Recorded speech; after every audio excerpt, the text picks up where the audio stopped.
भूतों की होली। अर्नव, ऋषि और आकाश बहुत अच्छे दोस्त थे। तीनों सेम कॉलेज में पढ़ते थे और कॉलेज से उन्होंने एक ट्रिप प्लान की थी। होली के चलते उन्हें कॉलेज से एक हफ्ते की छुट्टी मिली थी, तो ऋषि ने आगरा जाकर होली मनाने का आइडिया दिया। तीनों ही उस आइडिया को लेकर बहुत एक्साइटेड हो गए और होली मनाने के लिए आगरा के लिए निकल गए। आगरा में अक्सर होली का त्यौहार बहुत ही जोरों शोरों से मनाया जाता है। होली का त्यौहार एक पूरे जलसे की तरह होता है। अर्नव, ऋषि और आकाश होली से एक दिन पहले आगरा पहुंचे और अगली ही सुबह सफेद कुर्ता पहनकर होली सेलिब्रेट करने आगरा की गलियों में निकल गए। तीनों ने पूरा दिन बहुत एंजॉय किया। होली खेलते खेलते उन्होंने ठंडाई समझकर काफी सारी भांग पी ली। पूरा दिन रंगों से खेलने के बाद अब सूरज ढलने लगा था और तीनों ही बहुत बुरी तरह थक चुके थे। अर्नव, ऋषि और आकाश अब अपने होटल की तरफ वापस जाने लगे थे, पर कहीं ना कहीं वो तीनों ही भांग के नशे में थे, जिसकी वजह से वो वापस जाने का रास्ता भटक गए थे। अर्नव के कहने पर उन्होंने चलते हुए एक नया रास्ता ले लिया, पर उनमें से कोई नहीं जानता था कि उनकी ये गलती उन्हें कितनी भारी पड़ने वाली है। जहां आगरा की हर गली में शोर शराबा था, वहीं वो नया रास्ता काफी सुनसान सा था। वो तीनों बस उस पर चलते जा रहे थे। चलते चलते उन्हें अपनी दाईं ओर एक पुराना सा खंडर हुआ किला दिखा। वो उसके सामने से निकल ही रहे थे कि तभी उन्हें खंडर के अंदर से कुछ अजीब सी आवाजें आने लगी। ऋषि ने ध्यान से सुना तो वह शोर असल में लोगों के हंसने खेलने का था।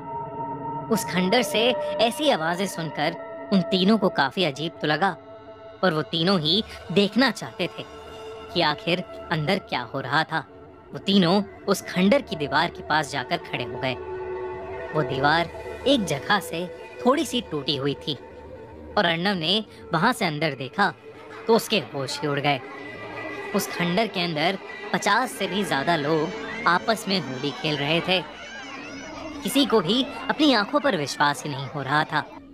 आखिर एक खंडर में सूरज ढलने के बाद इतने लोग होली क्यों खेल रहे थे?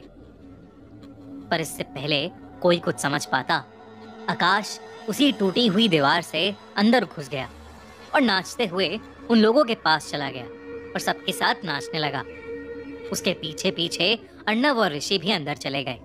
दोस्तों, उन सबके नाचते नाचते उस खंडर के अंदर अचानक से अंधेरा छाने लगा, जैसे एकदम से रात हो गई हो। वहीं ऋषि का पैर नाचते हुए फिसल गया और वो एक औरत से टकरा गया। ऋषि ने तुरंत ही माफी मांगी, पर वो औरत बस खड़ी होकर ऋषि को घूरने लगी और देखते ही देखते सभी नाचते हुए लोग वहीं रुक गए और सिर्फ ऋषि, आकाश और अर्नव को घूरने लगे। उस खंडर का माहौल अब बहुत भयानक सा हो गया था। इससे पहले कि उन तीनों में से कोई कुछ कर पाता, उस औरत का चेहरा बदलने लगा, बल्कि वहां खड़े सभी लोगों का चेहरा बदलने लगा और नीला पड़ने लगा। तभी ऋषि के सामने खड़ी उस औरत की आंखें सफेद हो गईं। ये सब देखकर उन तीनों दोस्तों की रूह कांप गई।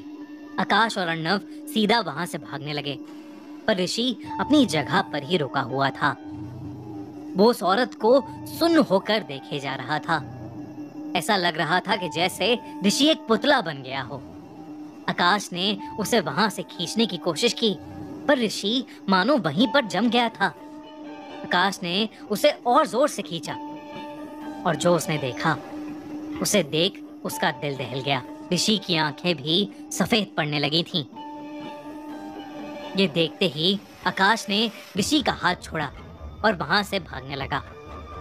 आकाश और अर्नव दोनों को कुछ भी समझ नहीं आ रहा था। वो जहां भी नजर डाल रहे थे, वहां वो नीले पड़े लोग उन्हें भयानक सफेद आंखों से देख रहे थे। वो बस कुछ भी करके उस खंडर से बाहर निकलना चाहते थे। ऋषि अब भी वहीं एक पुतले की तरह खड़ा था। अर्नव ने देखा कि जिस दीवार से वो अंदर आए थे, वहीं बाहर जाने का एक लौता रास्ता था, तो वो उसकी तरफ जाने का रास्ता ढूंढने लगा। तभी कुछ ऐसा हुआ जिससे अर्नब और आकाश की सांसें जम सी गईं। वहां पर खड़े सभी लोगों की हड्डियां चटकने लगीं और वो धीरे धीरे अर्नब और आकाश की तरफ बढ़ने लगे। उन दोनों की जान सूख चुकी थी। उन्हें लगने लगा था कि उनके साथ कुछ बहुत ही बुरा होने वाला था। और तभी अर्नब और आकाश ने मिलकर ऋषि को वहां से खींचा और उसे अपने कंधे पर उठाकर वो दोनों उसी दीवार की तरफ भागने लगे जहां से वो तीनों अंदर आए थे। बिना कुछ सोचे वो बस उस दीवार की तरफ भागते गए और उस किले से बाहर कूद गए। किले से बाहर निकलते ही ऋषि की आंखें पहले जैसी नॉर्मल हो गईं और वो वहीं पर बेहोश हो गया। इससे पहले कि वो कुछ समझ पाते, उस खंडर से आग की लपटें निकलने लगीं और उस किले के अंदर मौजूद सभी लोग आग में जलने लगे। वो भयानक नज़ारा अर्नब और आकाश से देखा भी नहीं जा रहा था। पहले तो उन्हें लगा कि ये सब जो उनके साथ घटा वो कुछ नहीं बल्कि भांग का नशा था। लेकिन वो दोनों जैसे तैसे ऋषि को उठाकर जब अपने होटल तक पहुंचे और वहां के मैनेजर को उन्होंने सब कुछ बताया, तो मैनेजर की बात सुनकर वो लोग दंग रह गए। उस मैनेजर ने उन्हें बताया कि जिस किले के पास वो थे, उस किले में कई साल पहले गांव के लोग होली मना रहे थे और तभी उनके गांव पर एक मुगल बादशाह ने हमला कर दिया था।